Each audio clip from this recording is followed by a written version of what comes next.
If you're buying sports cards on eBay, please do not buy one of these. If you're searching for a card on eBay, but you're worried about making a really expensive mistake, you're in the right place. On eBay, there are 6 types of cards you should absolutely avoid unless you want a financial nightmare. I've been buying and selling sports cards since 2015. I've helped thousands of people across the country do the same, and today I'm sharing all the red flags that'll save you from purchasing a card you will definitely regret.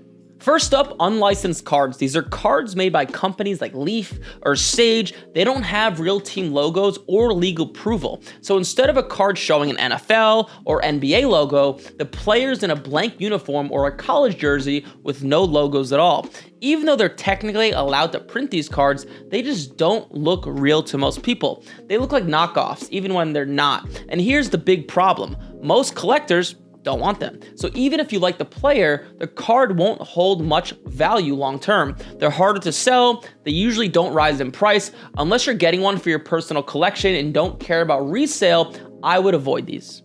Number 2, base cards. These are cards from big brands like Prism, Mosaic, Donruss, Hoops, but they're the plain versions. No autographs, no patch, no serial number, just a basic card. The company's printed hundreds of thousands to millions of these, and because they're so common, they're just simply not worth much, even of star players. I have seen people literally spend $15 to $20 on these, thinking they're getting something rare, but unless it's a rookie card and a perfect PSA 10, it's just not worth that much. In most cases, you could find the same card for cents to $1 at a local show or an online auction. So unless it's graded and selling for a consistent price, I pass.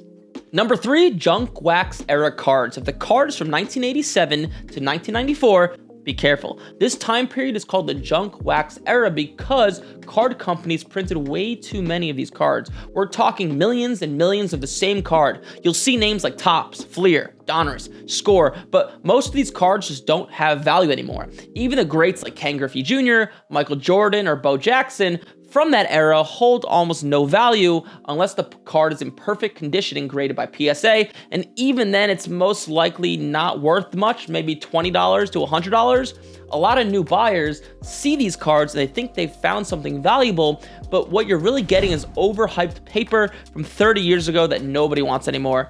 It's a trap. Number 4, cheap slabs from unknown grading companies. You might see a card that looks graded, sealed in a plastic case with a label on top, but not all slabs are equal. There are only a few trusted grading companies in the hobby: PSA, BGS, SGC, and sometimes CSG. If you see names like GMA, PGI, ISA, or anything that feels off, stay away. These companies give out high grades way too easily and the market doesn't trust them. So a Gem Mint 10 from GMA might look good, but when you try to sell later, buyers will pass or offer you way less. Some people even crack these cards out and regrade them with PSA and they come back 6s or 7s. So it's not just a waste of money, it can also trick you into thinking you're getting a deal when you're actually overpaying.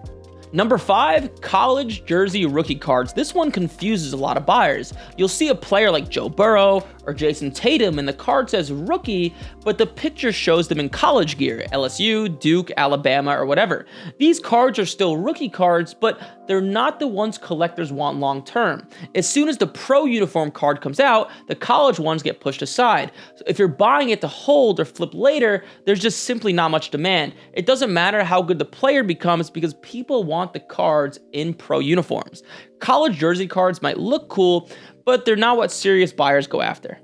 And lastly, number 6, hot pack or mystery listings. If you ever see a listing that says guaranteed hit or 1 in every 3 packs or mystery lot, skip it. This is one of the oldest tricks on eBay. These sellers act like you have a chance to pull something amazing, but 99 times out of 100, you're just getting filler. Junk wax, commons, dollar cards, and team bags, and it gets worse. Some of them write their own rules. They say no returns, or they build in just enough value to make you think it's fair even though it's not. If a listing feels like a gamble, that's because it is, and unless you want to feel ripped off, don't play that game. Now, I know that might sound like a lot to keep track of, but trust me, even avoiding just one of these can save you hundreds or even thousands of dollars in the long run. eBay is still one of the best places in the world to buy sports cards, but only if you know what you're doing.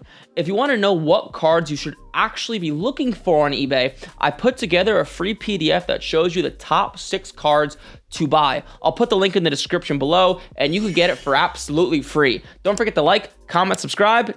I'll see you in the next one.